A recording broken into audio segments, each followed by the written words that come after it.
The main idea was to open up the spaces to take full advantage of the many unobstructed views the apartment offers. I'm very interested in basket weaving and natural dyeing. I wanted this space to feel like a workshop as well as a home. My name is Sophie Berck. I am an interior designer, and together with Pauline Girardot, we founded Petit Jour Architecture, an interior design company based in Paris. This is my apartment where I have been living for a year and a half. The apartment is located in the Mairie district in Montreuil, a neighboring city of Paris. The building was constructed in 1975. I drew inspiration from the building's 70s construction period, being careful not to fall into a pastiche of that era. I use mostly locally sourced or natural materials, as well as second-hand pieces whenever I could find them. When I first got the apartment, it was in very good shape. I immediately loved how bright it was thanks to its corner location and windows on 3 sides.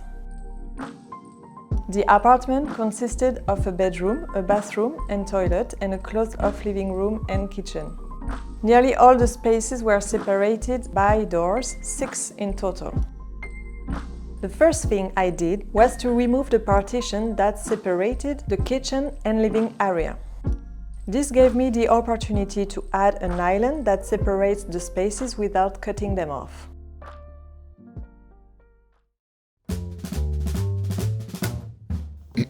What does a magazine look like when you jam it full of intoxicating Greekness, dreamlike logic, Campeggio's convertible creations, roboty sculptures, Jaime Hayon's contagious creative compulsions, intimate home portraits from Japan, and Enzo Mari-inspired creatures? Well, it looks like this, and this, and this, this, and this.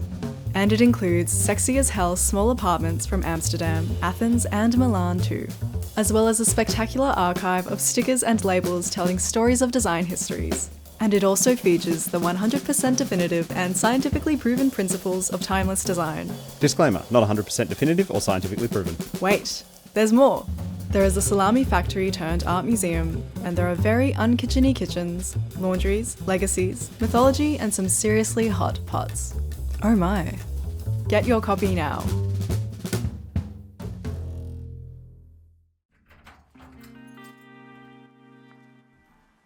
As soon as I get home, the first thing I do is sit on the bench that I designed myself and take off my shoes and coat.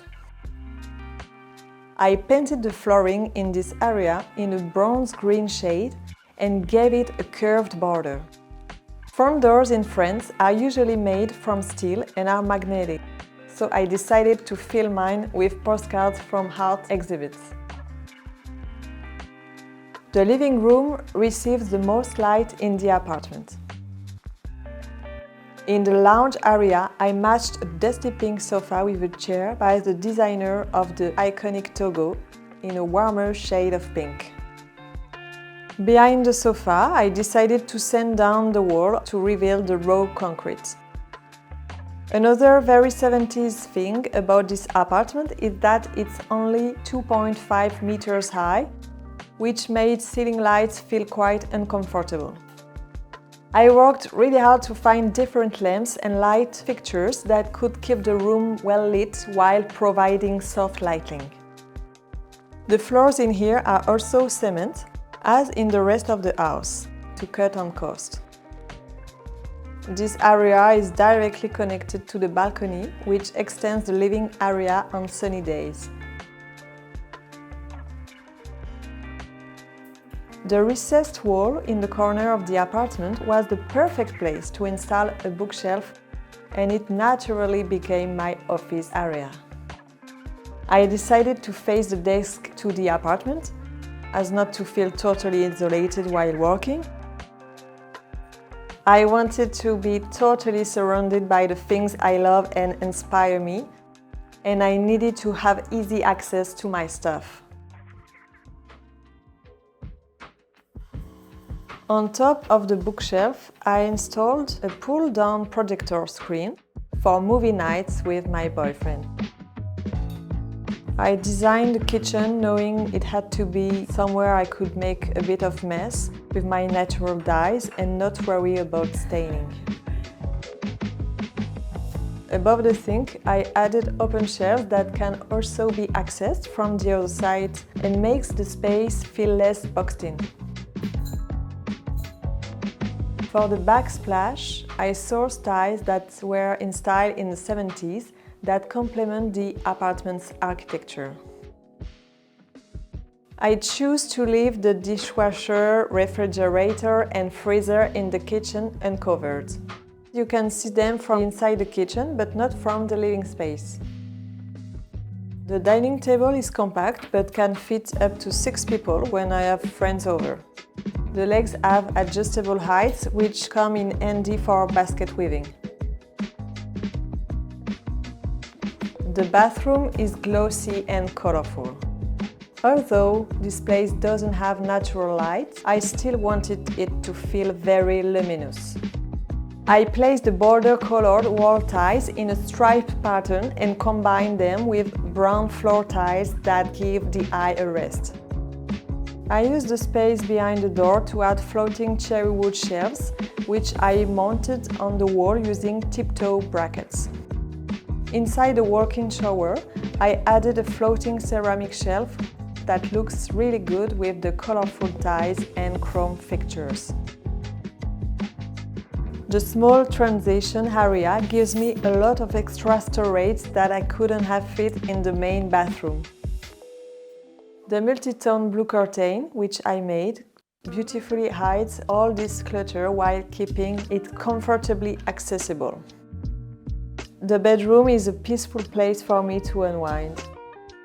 Beside the bed, I placed a custom-made dresser that I designed to be a bit lower to the ground to double as a nightstand. I drew inspiration from the geometric curves of the 70s. On the other side, I placed a wooden beam that I salvaged and sanded down to use as a nightstand. I also designed a wardrobe using as little material as possible and close it off with pale yellow wool curtains that complement the blue-grey of the walls. The small toilet is perfect for guests.